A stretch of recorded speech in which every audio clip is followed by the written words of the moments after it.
Baik, selamat pagi. Perkenalkan, saya Budi Wuryanto, CKP Angkatan 7 Kota Bandar Lampung dan dari SMP Immanuel. Pagi hari ini, saya ditemani teman saya yang paling ganteng di sekolah ini dengan Mr. Erik ini. Bagaimana kabarnya, Mr.? Baik, Pak. Baik. Oke, sehat ya? Sehat. Dan pagi hari ini mohon mengganggu waktunya sebentar, tidak apa-apa ya, Mr. ya? Siap. Oke. Ini Mister, hari ini dalam percakapan pra observasi kelas, jadi sebelum nanti pembelajaran di kelas ya, hari ini tujuan utamanya sebenarnya sebelum Pak Erik masuk, tujuan dari pra observasi ini adalah untuk mengetahui dan mengevaluasi pembelajaran kita ya, pembelajaran dari Pak Erik sendiri nanti, apa yang akan dilakukan, apa yang mungkin masih kurang, dan tujuannya berpihak pada murid. Itu yang mungkin kita akan lakukan, dan ini sebagai refleksi buat kita, bahkan tugas secara pribadi untuk saya dalam guru penggerak. Dan ada beberapa hal yang nanti akan saya tanyakan dalam kegiatan pagi hari ini dalam pra observasi. Baik, yang pertama mungkin untuk Pak Erik sendiri, apa sih tujuan pembelajaran yang mau dicapai ya? Apa yang mau dicapai dalam pembelajaran besok ya rencananya? Besok. Dalam tujuan pembelajaran apa yang mau dicapai? Oke, besok rencana masuk ke 7C ya, Pak. Iya, iya. 7C, jadi dalam bab daerah dalam kerangka NKRI. Materinya ya. Ya, materinya. Jadi pembelajaran akan bertujuan bagaimana siswa dapat mensyukuri daerah sebagai bagian dari NKRI, kemudian bangga terhadap daerah dalam kerangka NKRI, kemudian anak-anak diharapkan mampu menghargai karakteristik daerah tempat tinggalnya dalam kerangka NKRI. Gitu. Oke, itu berarti tujuan pembelajaran, kalau saya boleh tangkap, lebih bagaimana budaya daerah, bagaimana daerah asal itu sebagai sebuah kebanggaan Ya, ya. betul. Dan itu kita berada di sebuah negara, di negara Dalam naungan Indonesia NKRI tadi. Oke, itu mengenai tujuan pembelajaran. Yang kedua mungkin Mr. Erik ya, strategi pembelajaran apa ya mungkin yang akan dipakai mungkin dalam RPP, kan sudah dibuat rapi gitu ya. Strategi pembelajaran apa yang Mr. Erik pakai untuk kegiatan esok? Oke, rencananya besok sih kita mau pakai strategi pembelajaran atau metode pembelajaran problem based learning ya, dengan proses pembelajaran yang berdiferensiasi. Kemudian kita akan membentuk kelompok untuk anak-anak sehingga anak-anak bisa bermain dengan critical thinking, kemudian mampu berkolaborasi dengan teman-temannya, kemudian melatih komunikasi juga dan kreativitas anak-anak, karena kita akan suguhkan sebuah permasalahan yang ada di daerah, kemudian anak-anak mampu menganalisisnya.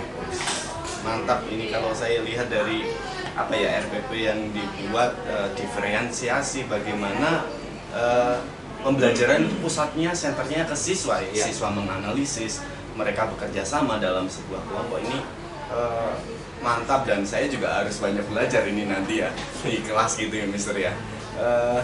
Kira-kira mungkin ya, kapan kita bisa lakukan kegiatan ini? Saya boleh bersama-sama ya dalam kegiatan observasi supervisi ini.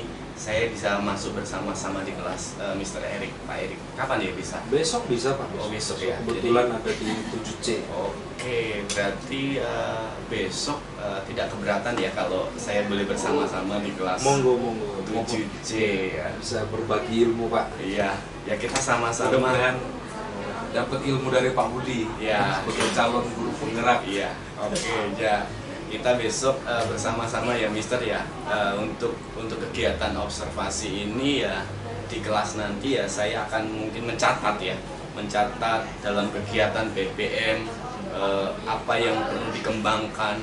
Bahkan dalam observasi ini nanti akan berlanjut, Mister. berlanjut ketika sudah observasi di kelas nanti berlanjut, kita akan bertiga ya, tanya jawab saja nanti bersama dengan PP Bu Iis yang mungkin pernah ketemu ya waktu kita pendampingan pada waktu itu. Jadi itu saja mungkin dalam pertemuan hari ini, Mister. Sekali lagi terima kasih ya, untuk kegiatan praobservasi hari ini, dan kita akan belajar besok. Saya juga akan mungkin banyak belajar dari Mr. Erik, dan kita juga akan sama-sama belajar di sana. Oke, itu saja. Terima kasih mengganggu waktunya pagi hari ini. Mau beraktivitas lagi ya, Mr. Iya, Pak. Gitu ya. Ada kelas ini. Oke, terima kasih. Selamat pagi. Terima kasih, ya. Pak. Oke, makasih Mister ya. Bimbingannya. Ya, siap. Oke, selamat pagi. Oke, selamat siang semuanya. Ya. Gimana kabarnya? How are you today? Good. Apa ngantuk? Ngantuk ya, siang ya. Oke. Nah, sebelum kita mulai pembelajaran kita hari ini, kita akan berdoa Jeremy ya. Kita akan berdoa dipimpin Jeremy supaya pembelajaran kita boleh berjalan dengan baik, gitu ya. Coba silakan Jeremy berdoa memulai pelajaran kita. Mari teman-teman, kita sudah berdoa. Tuhan Yesus, kami ingin mulai belajar kami pada hari ini Tuhan. Tuhan berkati belajar kami dari orang lain Tuhan. Semoga apa yang diterangkan Tuhan berkati Tuhan. Tuhan haleluya, amin. Terima kasih Jeremy. Oke. Minggu kemarin kita sudah belajar sedikit mengenai daerah, ya. Oke, daerah, khususnya daerah dalam konteks pemerintahan atau daerah dalam konteks secara administratif, gitu kan? Kemarin kita sudah lihat ada berapa provinsi di Indonesia, ada berapa provinsi di Indonesia? Coba siapa yang bisa menyebutkan provinsi yang ada di Sumatera? Siapa? Coba yang di Sumatera. Nangka Aceh Darussalam. Aceh Darussalam. Di situ ada Sumatera Barat. Sumatera Barat. Selatan. Sumatera Selatan. Lampung, Bangka Belitung, Bengkulu, Jambi, Riau, Kepulauan Riau. Oke, berarti ada berapa provinsi di Sumatera? 10. Kalau di Pulau Jawa ada yang bisa? Saya Kan lagi, coba yang lain. Di Pulau Jawa. Dia mati. Bisa? Coba ikan di Pulau Jawa. yang ada Banten, habis itu Eh. ada Jakarta, habis itu ada Jawa Barat, Jawa Tengah, Jawa Timur, dan terakhir daerah istimewa Yogyakarta. Oh, keren sekali. Tepuk tangan tuh ikan.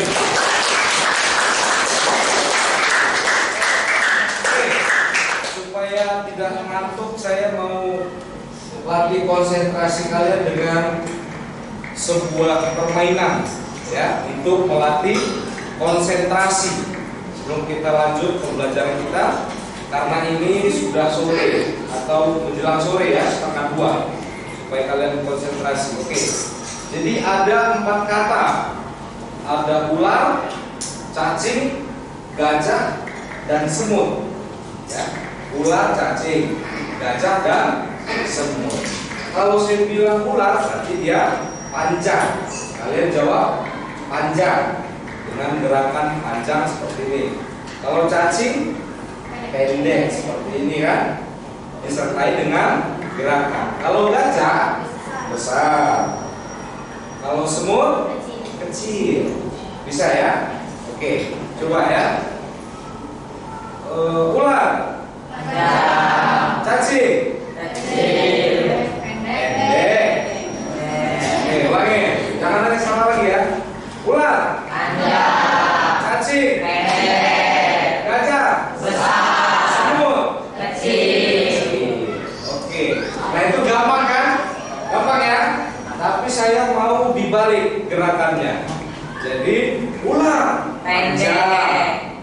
Gajah, gerakannya yang dibalik. Oh. Cacing, pendek. Gajah, besar. Semut, kecil. Paham? Ular, panjang. Semut, Kecil, pendek.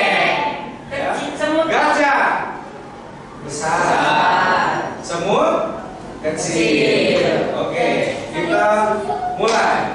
Ulang. Panjang. Cacing. Pendek. Ulang. Panjang. Cacing. Pendek. Cepat ya cepat. Ulang. Panjang. Cacing. Pendek. Gajah. Kecil. Semut.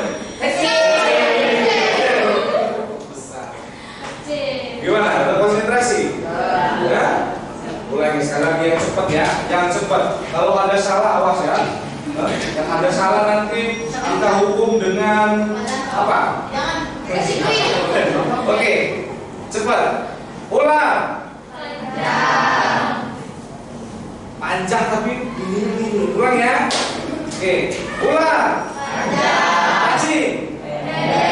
Gajah. Besar. Semut. Kecil. Semut. Kecil. Ulang. Cacing. Pendek. Semut. Kecil. Gajah. Pendek. Besar. Oke, kita lanjutkan pembelajarannya.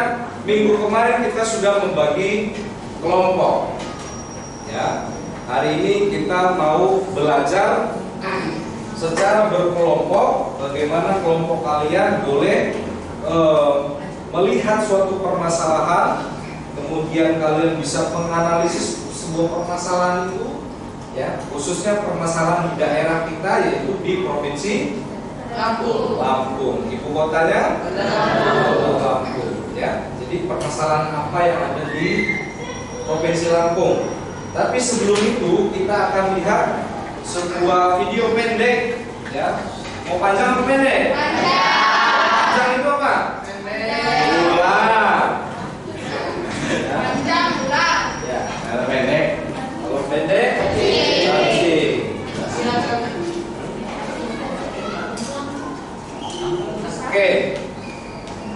Ini ada video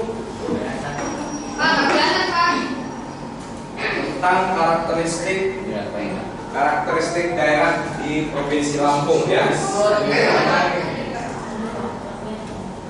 Karakteristik daerah di provinsi Lampung. Coba dilihat karakteristiknya seperti apa. Ini ada Pak Martina pohon-pohon. Kurang kelihatan ya? Iya. Jalannya mulus Pak. Jalannya mulus enak. Oke, sebentar. Kita ulang ya. Oh, win itu. Oke, coba diperhatikan video apa yang perlu kalian perhatikan, yaitu karakteristik daerah di provinsi Lampung. Ya, perhatikan bagaimana kondisi daerahnya.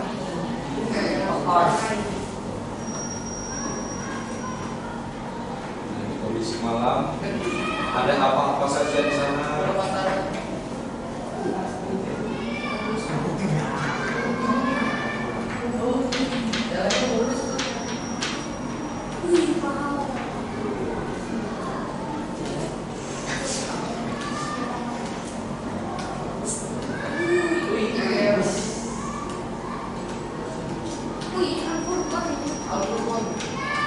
Bukan. Ini Merdeka. sudah ada Timothy itu tersesat.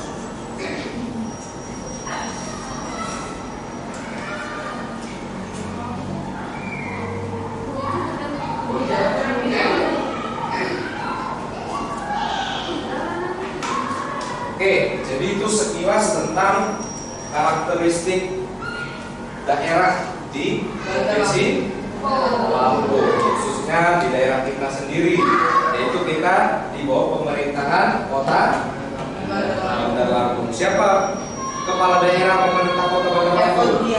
Iya, Ibu Eva. Iya, sebagai wali kota.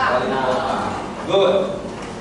Oke, sekarang saya mau kalian sudah duduk berkelompok. Kemudian saya akan kasih sebuah permasalahan yang ada di daerah Lampung, daerah kita di Provinsi Lampung.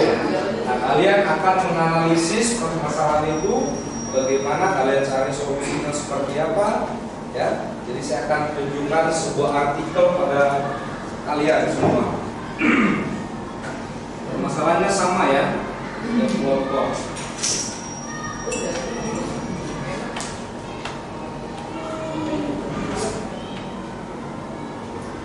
Oke, jadi permasalahannya dilansir dari Rilis ID Lampung, ya, bahwasanya katanya bahasa Lampung dibawa bayang-bayang kepunahan. Setuju atau tidak? Setuju. Bahasa Lampung sudah hampir punah. Ya. Setuju nggak?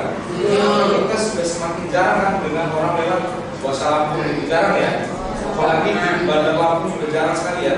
Jangankan di desa-desa, hanya saja kalau di desa itu masih ada logatnya, tapi bahasanya kemungkinan mereka tidak akan tahu. Ya, kemungkinan bisa apalagi generasi millennials, ya kan? Nah, ini menjadi permasalahan. Karena apa? Karena karakteristik daerah itu menjadi kekuatan untuk kita. Benar nggak, Maximus? Betul, Pak. Jadi harus kita jaga budaya kita ya, gitu ya. Jadi kenapa? Coba kalian analisis kenapa bahasa Lampung hampir punah. Betul. Apa penyebabnya? Kenapa? Kemudian kira-kira apa solusinya? Gitu.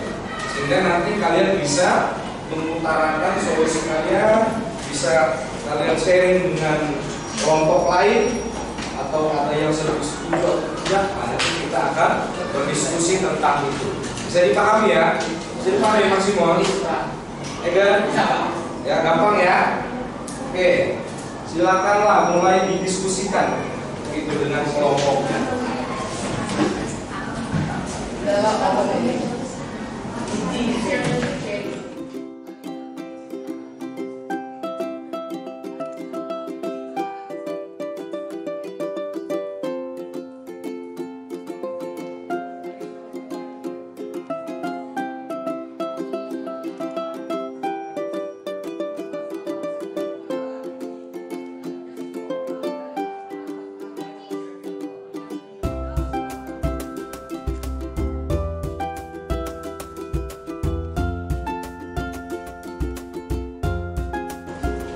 Oke, bagaimana? Sudah bisa hasilnya? Sudah dapat? Sudah bisa disimpulkan ya? Oke, kelompok 3 sudah bisa? Sudah ya? Sudah ada hasilnya? Oke, kalau begitu silakan coba diutarakan kepada teman-teman semua, pada kita semua, apa hasil yang sudah didapatkan dari diskusinya. Saya semuanya. Ya, Kalau dari kelompok 3 saya ingin memberitahu kalian hasil dari diskusi kita. Oke, jadi yang pertama, alasan kenapa bahasa Lampung itu dibayang-bayang kepunahan. Alasannya karena banyak migrasi dari daerah lain menuju daerah Lampung, sehingga bahasa Lampung tersebut itu apapun bisa bahasa-bahasa daerah lain. Jadi orang lebih banyak menggunakan bahasa lain seperti bahasa Jawa, bahasa Batak, bahasa lain-lainnya. Setelah itu menurut kami cara untuk mengatasinya ya salah satunya dengan cara itu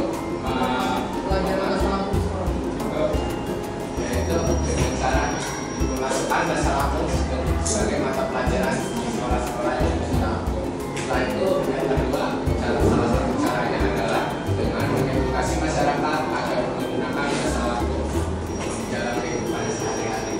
biasakan gitu ya, membudayakan bahasa Lampung. Biar jangan malu berbahasa Lampung gitu ya.